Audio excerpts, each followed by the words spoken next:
Young জেনারেশনে diabetes বাড়ছে, বিশেষত যারা আইটিতে কাজ করেন। আমাদের পোস্ট কোভিড যেটা হচ্ছে যে আমাদের এই যে ওয়ার্ক ফ্রম হোম হয়ে গিয়ে ফিজিক্যাল অ্যাক্টিভিটিটা অনেকটাই কমে গেছে। ধরুন আপনি হেঁটে বাসে উঠতেন বা অফিসেও আপনি সবসময় লিফট না ইউজ করে ধরুন সিঁড়ি ইউজ করতেন, সেগুলো সব বন্ধ হয়ে গেছে, ওয়ার্ক ফ্রম হোম হচ্ছে। আর দ্বিতীয়ত হচ্ছে আমাদের এই ফাস্ট ফুড খাওয়ার প্রবণতাটা বেড়ে গেছে। মানে এখন হয়েছে কি লোকে তো বাজারেও যায় না, ইনফ্যাক্ট মানে সব অনলাইনে। তো এর জন্য কি হয়, ডে টু ডে অ্যাক্টিভিটিটা কমে যাচ্ছে। আর আমাদের খাবারের যে মানে আমাদের যে দাদু দিদা জ্যাঠা জেঠিমা বাবা মা যেমন খেতে নাকি, তার তুলনায় এখন খাবার কিন্তু অনেক চেঞ্জ হয়ে গেছে।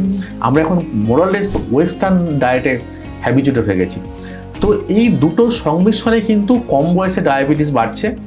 এবং আমি যেটা বলবো আর কি, যে ইমিডিয়েট যদি আমরা লাইফস্টাইল না চেঞ্জ করি, তাহলে ডায়াবেটিস কিন্তু একটা বিশাল মহামারী রূপে আসছে আর কি। সম্পূর্ণ ভিডিওটি দেখতে ভিজিট করুন আমাদের ইউটিউব পেজ দ্য ওয়ার্ল্ড আরোগ্য।